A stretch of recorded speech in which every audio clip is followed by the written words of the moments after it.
Well, I think as we think about the last two buckets that we've talked about, no question, Walmart has changed a lot, and they've been extremely aggressive in both of those spaces in a very good way.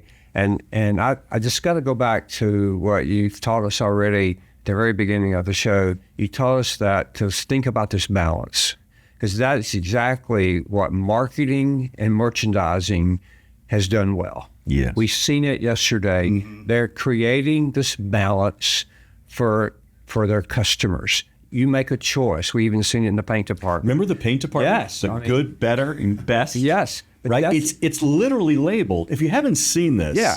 Yeah, you guys pointed that out to us yesterday. Good, better, best on the package. But that's the balance. Yeah. It's to your point, and then we'll move on, because I wanted to get to the next bucket. I'm excited about the next bucket also.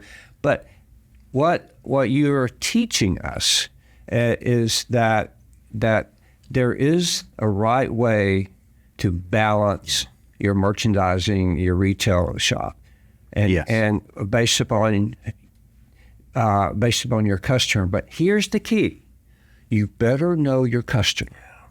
And it's obvious they spent a lot of time analyzing their customers. Yes. And it wasn't, then when you know your shoppers, then you begin to merchandise to those shoppers in that balanced method that you talked about. And that's what we see. That's right.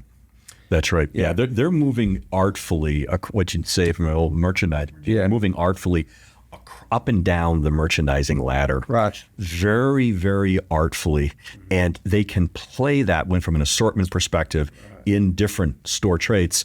And they've got the technology. There it is again. Yeah. They've got the technology. They've got the brain power. They've got the data. Right. To do that. And they're leveraging it. Well, okay, talk about your third bucket. Yeah. How did you know? I told you we're going to have this inside, and there it is already. So hang on with us, because it's only going to get better. Okay. The third bucket for me is the broad category of technology. Okay.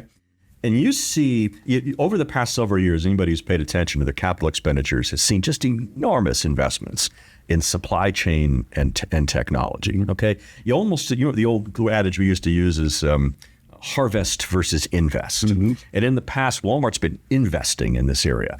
And I think now, with the announcement of e-commerce profitability, we're entering into harvest phase. And I think that if you listen to Wall Street, I was at the Goldman Sachs conference last week.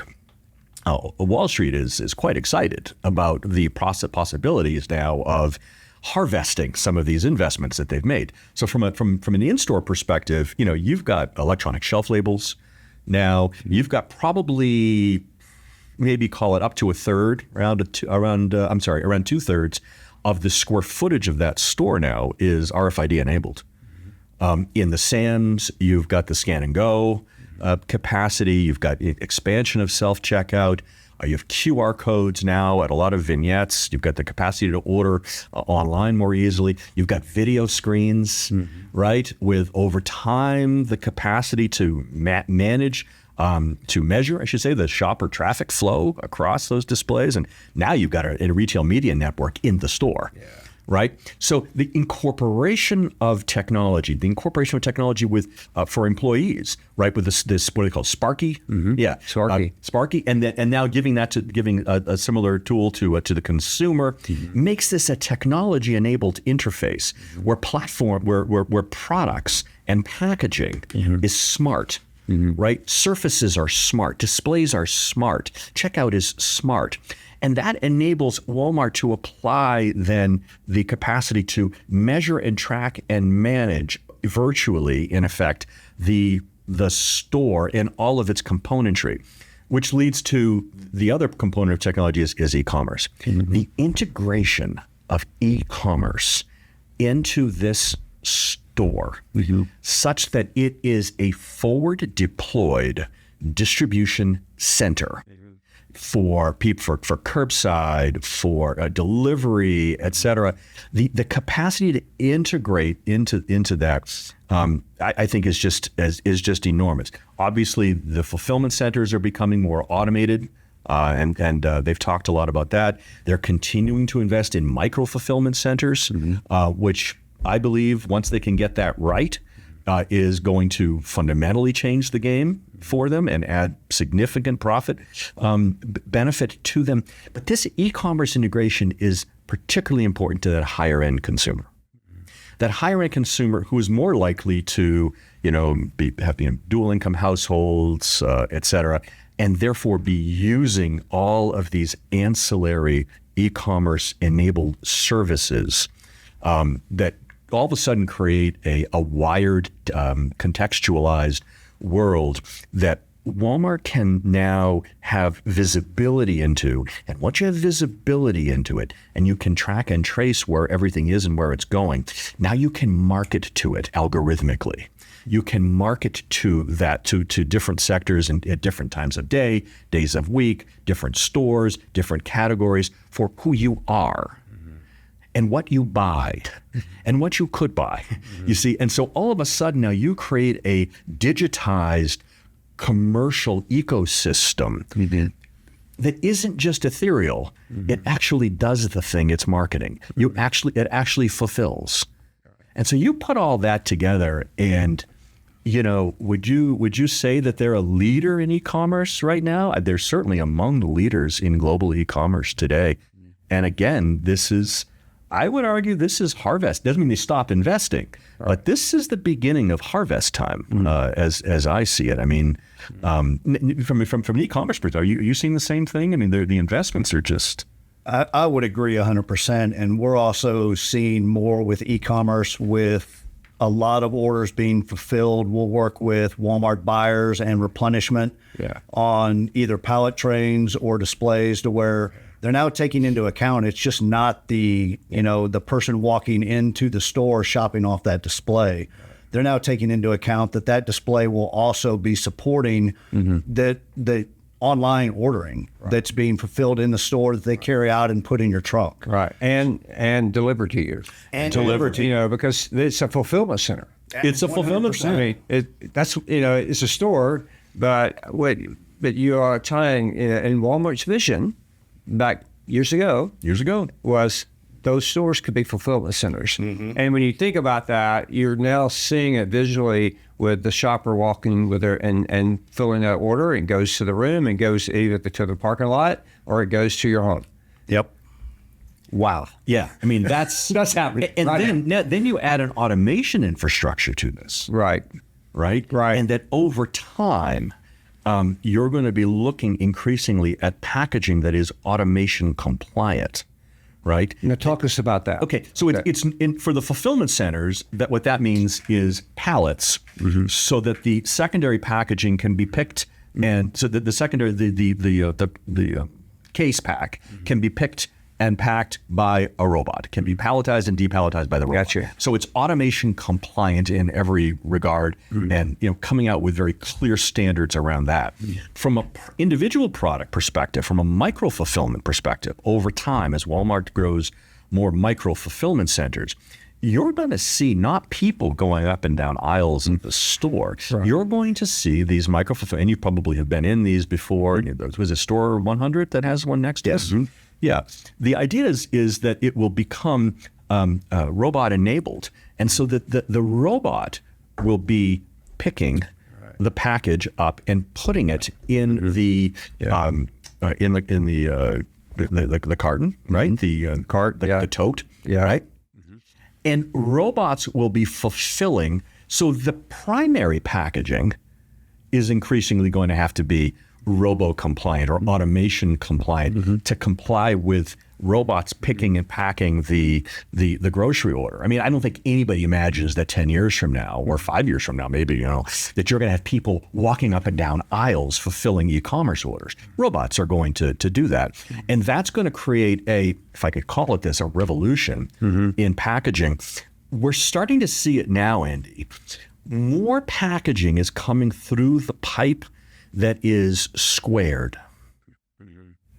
So if you think about what it used to be maybe in big bags and it's now in cartons. If you go into health and wellness, you and I were in the health and wellness aisle, I was showing you a bunch of products that used to be kind of rounded, now coming in squared. Oftentimes, initially e-commerce only products that just now started to move to brick and mortar, they have an advantage because a lot of them were initially square because they pack better. They pick better and they pack better. And there's less space there. There's less airspace around it. So you're starting to see the influence of a more e-commerce friendly, automated world come into the shelves, come into the products that we're buying, because more and more of the products are going to be e-enabled. Right. If it's at the fulfillment center, where a robot's going to palletize and depalletize and build the pallets, or whether it's at the microfulfillment center, where increasingly robots are going to be doing the fulfillment of your order. It's going to be a fascinating world. And again, if you think back a few years ago, there were a lot of people out there questioning whether or not Walmart had what it took to do this. And there were many voices, and you can look back, just do a Google search, find out these, and they have more than pulled it off. Yeah, I agree. I mean, well, it's all exciting, isn't it? Unbelievable. Yeah, and the fact that you can see it all.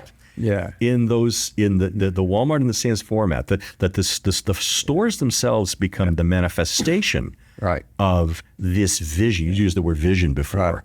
That the vision is now coming to life in these stores, and that you can see it. It's not just theoretical where we can wonder. You can see it.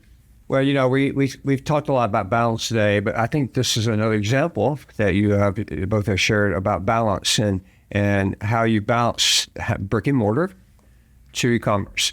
And Walmart is using, as you have said already, that they're using the brick and mortar in a powerful way. And it's such a competitive advantage to use the brick and mortar along with the e-commerce and integrate both of those. That's really, and I would tell you that's what Walmart's going to, they are not abandoning the brick and mortar. No, at all. They are continuing to expand that and reinvest, as you said earlier, into the brick and mortar and the Sam's. And we talked a bit about Sam's for a moment. Let's go there just a moment before we get into the future or more. But let's talk about Sam's for a moment, because I thought you all brought up some really great thoughts around Sam's and the new CEO of Sam's. The former CEO has advanced into more responsibility, and now you've got just a great leader there leading that company. And we see such, in the Sam's that we toured, we see such advancement in technology. And so spend a moment or two talking about the technology advancement in Sam's. Yeah, I mean, look, they obviously had a fantastic quarter, up 6%. Traffic was up, basket was up, e-commerce was up. I mean, it wasn't long ago that you would look at that and you look at Sam's and say, well, they're kind of hanging out over there. And now they're rising in importance. And a lot of it, to your point, has to do with, I think, technology. The app that enables you to walk the club more seamlessly. Their e-commerce capabilities, which I think are growing certainly at a higher rate than the rest of Sam's. Obviously, because of the investments that they've made there, but in particular the scan and go functionality. The capacity now to go in, scan the product, and then just walk out. My belief is that over time, it wouldn't surprise me to see that gets advanced even further. And I think you can do this in a limited SKU environment reasonably simply, that those will all be RFID enabled. Yeah. And so that you won't even have to say, geez, I'm gonna remember to scan it. Yeah. But that you'll come in, put it on your cart, and out you'll go. All right. With it in a very seamless way. So I'm seeing their ability to better integrate Sam's into the larger Walmart ecosystem to have the technology gains that they're getting from Walmart proper, the leveraging of their data, their member data in particular, but to let Walmart's data science folks better manage that to determine, where price points should be. Where can I invest in price over here? Because of tariffs, I'm going to hold price here, but I'm going to raise prices over there. That's, again, better integration into Walmart's analytics landscape. But tech is a big part of why Sam's is growing. It's not the only thing, right? And I think when you go into that Sam's, I mean, it's a beautiful club. Oh, it's the layout, just everything from the minute you walk in to having seasonal now right in front of you. It's just they're doing a really good job of drawing that shopper in and getting them, here's the big items that you're looking for, and they're right up front in the store. And I think, the other thing you gentlemen pointed out yesterday was, and you already pointed once about the how it's lower, you can see that all around the building. The ability to see. And it's easy. But the other thing that I noticed was the focus, on ready-made meals, if you will, and the quick and easy things that you can provide healthy for your family, those kind of things. Healthier options. A lot of focus on health. You pointed that out to him yesterday about when we were walking down, all the different items focused on healthy lifestyle of eating and all. And it's in every category. It's, everything from the air fryer to what it's, doing for the food that's going in it. It's, the protein bars. It's it's literally everything in the club is really going toward that healthier lifestyle. Right. They're calling out just the benefits of the products individually. And it's really amazing to see it, how seamlessly it's kind of affected the entire club. Well, especially the members' marks. Yeah. I mean, it used to be, to your point, that was, the standard opening price point sort of thing. Right. Now it's that, and it's also, hey, look at all the great qualities and features of this product. And that's, again, part of what Walmart is trying to do is say, yes, we're going to serve the opening price point consumer with great pricing, in this case on bulk. But at the same time, we're going to start offering in here more products with more, as you said, health benefits, and talk about the functional benefits that are in there. I saw the word turmeric show up a few times there in Sam's. And, I'm not used to seeing, turmeric, show up there. And so it's that lifestyle, it's the capacity to service that, a new member too. Right. Okay, gentlemen, you've talked merchandising. We've talked product. We've talked technology. You've done excellent. Thank you. All right. Now, you want to talk futuristic?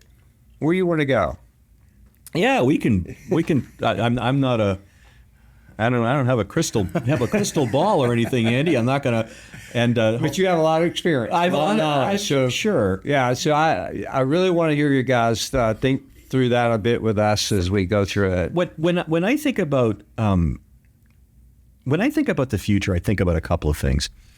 I think about Walmart increasingly blurring the lines between commerce and lifestyle and entertainment and media in ways that make commerce just a natural part of being part of people's lives.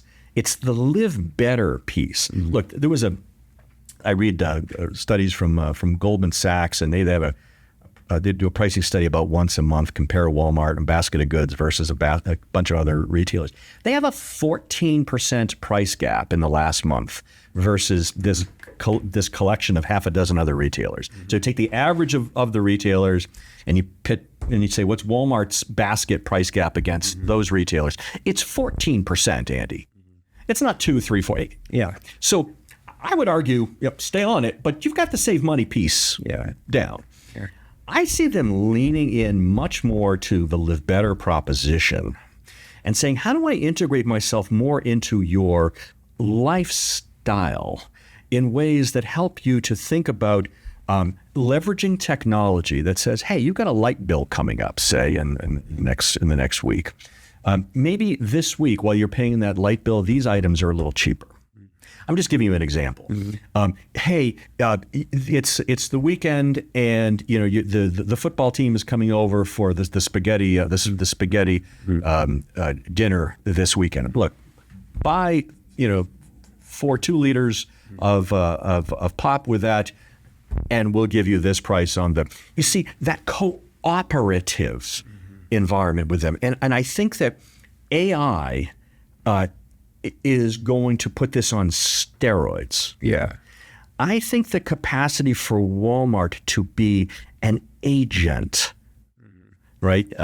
To be, you call it agentic AI, and this is about as much as I understand about AI, but to be the intelligence, the commerce AI partner for the consumer that says, come to the Walmart AI agent and let's help you optimize commerce, holistically, in a personalized way and in a contextualized way.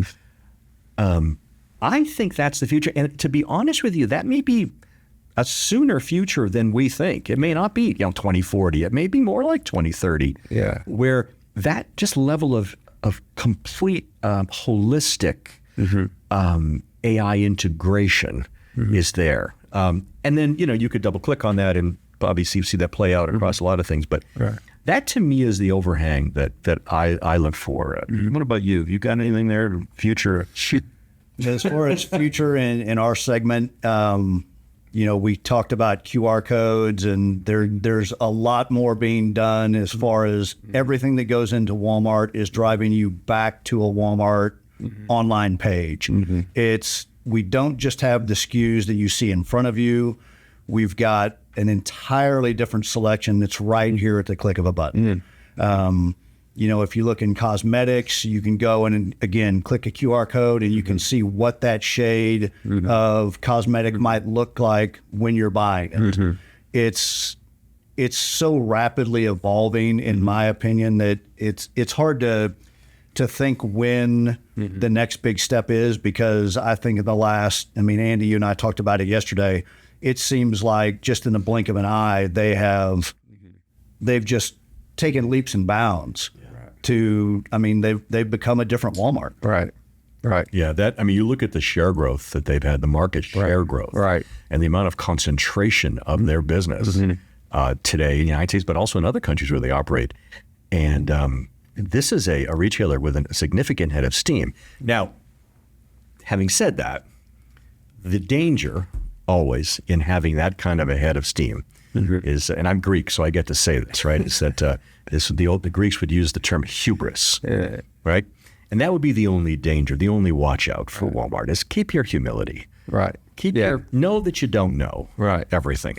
Know that despite the fact that you're running on all cylinders right now, the competitive environment could change, the macro environment could change, all kinds of things could be happening. So as long as I think they hold on to that fundamental humility and that, the desire to be and respect for, Walmart has always had respect for their competition. Oh, always. Right? And as long as they hold on to some of those fundamental, we'll call them maybe, I don't even, if you'd say even Sam Walton kind of values, then I don't think hubris is a problem for them. But it is always a watch out. It's always a reminder, to be whispered in your ear. Don't forget, that's the concern, I think, that some people look at what Walmart has done with the new campus. If you want to talk about an elevation and something that is just a game changer for Walmart and Bentonville. If you haven't been to the new campus, it's an experience in itself. It is a small community within Bentonville. It is. And, one of the things that Doug said at the last meeting I was there, he said, this new campus is wonderful. He said, my biggest thing is that we got to stay humbled. He said that. And number two, he said, this campus is about productivity, us working faster and working better together. And that's exactly what it is. It's designed for speed. And because retail's not going to slow down. Competitors are not going to slow down. Things are going to speed up. It doesn't take a retailer to walk through the stores that we walked through in the club yesterday. They see what we see and more, and they know that they have to speed up. Yeah. So Walmart has to continue to speed and be more efficient and quicker and better and all that. So that's the big push. So I have one last question that I really want to talk about. And thank you both. Thank you for hanging with us, because I told you it was going to be phenomenal. And it's just learning, isn't it? It's amazing the learning that's taking place this morning from both of you. So thank you. Thank you. Let's think about this together for a moment. Customer loyalty is critical. Yeah. We know that. I mean, we're shoppers, and customer loyalty plays a big part in our return shopping. And the critical piece for companies, retailers to be successful, or any retailer, no matter what you're in, is loyalty, trust. How does Walmart maintain that? What are your thoughts on that? I think the first thing they do is they always stay true to EDLP. I think by staying true to EDLP, they retain the heart and the soul of who the company is and what it is. Now, that may manifest itself differently in the future from how it has in the past, but I think you maintain loyalty to EDLP. The second thing I think you do is you're always remembering that the assortment that you offer is there, especially for Walmart, and this is going to sound basic, but to meet a need. What are you trying to solve? What is your shopper trying to solve? And your capacity to anticipate what it is that they're trying to solve, what the solution is that you're trying to fulfill. As long as you can do that, then I think you're okay. It's when you start to get when you start to move away from your customer, try to tell them what they need. Try to maybe incent them toward doing something that is maybe a standard deviation or two away from who they are or what they want.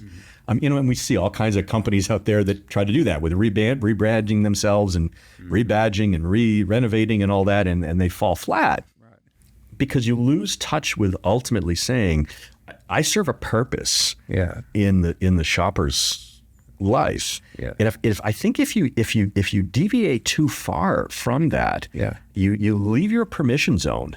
Right. And I don't know. What about you? I think Walmart has done a phenomenal job of everything from the rebranding of the stores to making, even a store walk, it's just easier to navigate. All your signage is, you can see it from, both entrances.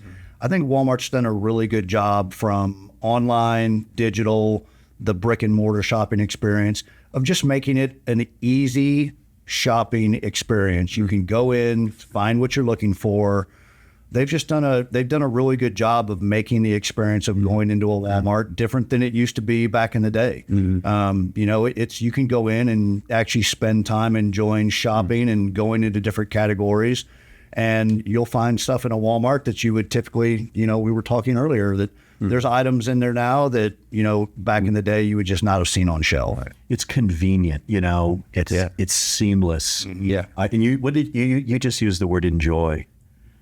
Years ago, you wouldn't have used that word for shopping at a Walmart. You want to say, it's enjoyable. Well, it's great that you get the price that you got, but it wasn't as enjoyable as other formats. Yeah. Today, I think walking those stores yesterday, that was thoroughly enjoyable. Oh, absolutely. It's an enjoyable experience to actually, walk the store. It's not just a bunch of stuff.